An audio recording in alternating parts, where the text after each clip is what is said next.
করেছেন, কবুল করে তার বাস্তবায়ন ঘটানোর সময় নবীকে আল্লাহ পাঠিয়ে যেই কর্মসূচিগুলির কথা বলেছেন, 4টি কর্মসূচি, এই 4টি কর্মসূচি একটি বিষয়কে কেন্দ্র করে আবর্তিত হয়েছে, আর সেই বিষয়টি হলো মহাগ্রন্থ আল কোরআনুল কারীম। কোরআনকে কেন্দ্র করেই আল্লাহ নবীর বৈপ্লবিক সকল কর্মসূচি নিবিষ্ট হয়েছে, কেন্দ্রীভূত হয়েছে। মূল হলো কোরআন, কিতাবুল্লাহ। এই কিতাবুল্লাহকে কেন্দ্র করেই রাসূলুল্লাহ তিনি তার যাবতীয় কর্মসূচি পালন করেছেন, তিনি তার যাবতীয় কর্মকাণ্ড পরিচালনা করেছেন, তিনি তার বিপ্লব সাধন করেছেন। সুতরাং রাসূলুল্লাহর আনিত মহান বিপ্লবের কেন্দ্রীয় পয়েন্ট হলো, কেন্দ্রীয় বিষয় হলো কিতাবুল্লাহ। মুহতারাম হাজিরিন, আলোচনার শুরুতেই আমি স্পষ্ট ভাষায় বলে দিতে চাই এবং আমার সম্মুখে উপস্থিত লাখো জনতার এই মজমাকে আমি লক্ষ্য করে বলতে চাই, আজও যদি ঘুরে ধরা এই সমাজকে পরিবর্তন করতে হয়, একবিংশ শতাব্দীর আধুনিক শক্তিমান এই জাহেলিয়াত আর এই বর্বরতাকে যদি নির্মূল করে সত্যিকার মানবতার ফুল বাগান তৈরি করতে হয়, কিতাবুল্লাহকে কেন্দ্র করে রাসূলুল্লাহর আনিত অনুসৃত নীতি এবং আদর্শের মাধ্যমে সেটা সম্ভব। কাজে আমাদেরকে আবার, যারা আমরা আল্লাহর কিতাবুল্লাহর অনুসারী, যারা আমরা রাসূলুল্লাহর উম্মত, কিতাবুল্লাহর অনুসারী রাসূলুল্লাহর উম্মতদেরকে আবার সেই রাসূলুল্লাহর আদর্শ কিতাবুল্লাহর অনুসরণের মাধ্যমে সমস্ত তন্ত্র মন্ত্রের কবর রচনার মধ্য দিয়ে নতুন বিশ্ব ব্যবস্থা গড়ে তুলতে হবে, নতুন বিশ্ব ব্যবস্থার জাগরণ ঘটাতে হবে।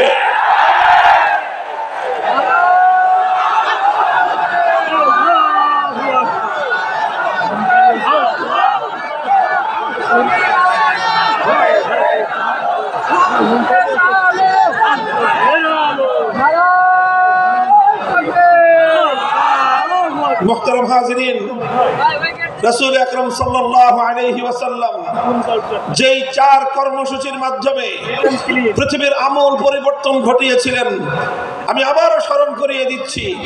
নবীজির 4টি কর্মসূচিরই কেন্দ্রবিন্দু ছিল কোরআন, কিতাবুল্লাহ।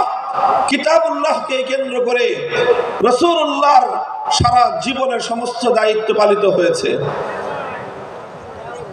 প্রথম দায়িত্ব ছিল আল্লাহর পয়গম্বরের, রব্বানা ওয়াবাস ফীহিম রাসূলাম মিনহুম ইয়াতলু আলাইহিম আয়াতিক।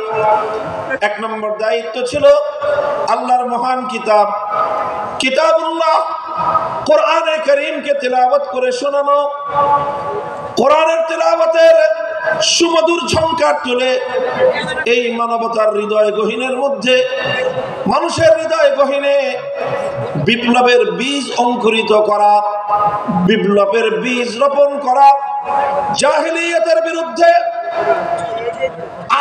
আলোর বিচ্ছুরণ ঘটানোর জন্য, অন্ধকারের কুহেলিকা ভেদ করে আলোর বিচ্ছুরণ ঘটানোর জন্য মুহাম্মদুর রাসূলুল্লাহ সাল্লাল্লাহু আলাইহি ওয়াসাল্লাম সর্বপ্রথম যেই কর্মসূচি আল্লাহর পক্ষ থেকে প্রাপ্ত হলেন, সেই কর্মসূচির নাম হলো তেলাওয়াতে কিতাবুল্লাহ, তথা আল্লাহর কোরআনে পাকের তেলাওয়াতের মূর্ছনার মাধ্যমে, কোরআনে পাকের তেলাওয়াতের ঝংকারের মাধ্যমে সমস্ত জাহেলিয়াত এবং অন্ধকারের ভীত শুদ্ধ প্রকম্পন তৈরি করা। প্রথম দায়িত্ব ছিল তেলাওয়াতে কিতাবুল্লাহ, আল্লাহর কোরআনের তেলাওয়াত, কোরআনের রিসাইটিং, কোরআনের রিডিং পড়া, কোরআন পড়া, কোরআনের পাঠ।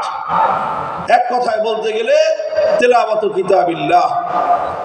আমাদেরকে খুব ভালো করে বুঝতে হবে বিষয়টা, যে কোরআনে পাকের তেলাওয়াত এটা একটা স্বয়ং সম্পন্ন কর্মসূচি। বিপ্লবের, আল্লাহর নবীর এই মহান পরিবর্তন, এই ইনকিলাব, এই বিপ্লবের মূল এবং সর্বপ্রথম বুনিয়াদী কর্মসূচি ছিল আল্লাহর কোরআনের তেলাওয়াত, কোরআনে পাকের তেলাওয়াত। এটি একটি, আবারও বলছি, স্বয়ং সম্পন্ন কর্মসূচি। স্বয়ং সম্পন্ন কর্মসূচির অর্থ হলো যে কোরআনের তেলাওয়াত করাটাই একটা লক্ষ্য বস্তু। এমনকি একজন মানুষ যদি কোরআনের অর্থ নাও বুঝে, কোরআনের অর্থ যদি সে নাও বুঝে, তবুও কোরআনে পাকের তেলাওয়াত এর যে গুরুত্ব, এর যে তাৎপর্য বিন্দু পরিমাণ ক্ষুণ্ণ হয় না। কোরআনের তেলাওয়াত এটাই আল্লাহ রাসূল সাল্লাল্লাহু আলাইহি ওয়াসাল্লামের একটি পূর্ণাঙ্গ কর্মসূচি ছিল। পৃথিবীতে একমাত্র কিতাব, একমাত্র গ্রন্থ যার রিসাইটিং এবং যার তেলাওয়াত এটি একটি বড় ধরনের প্রভাব তৈরি করতে পারে। পৃথিবীর অন্য কোনো গ্রন্থ, অন্য কোনো কিতাবের অর্থ না বুঝে পাঠ করা, অর্থ না বুঝে সেটি পড়া, এর কোনো প্রভাব নাই। সেটা যে কোনো বিষয়বস্তুর গ্রন্থ হোক, বই হোক, আপনি দর্শনের বই, সাহিত্যের বই, সায়েন্সের বই, মেডিকেলের যত বইপত্র, এগুলো পড়েন, যে কোনো একজন পাঠক যদি পড়ে আর যদি সে তার মর্ম না বুঝে, তার অর্থ না বুঝে, তাহলে সাহিত্যের বই পাঠ করে মর্ম না বুঝলে সাহিত্যের কিছুই শিখতে পারবে না। দর্শনের বই না বুঝে পড়লে কোনো লাভ নাই।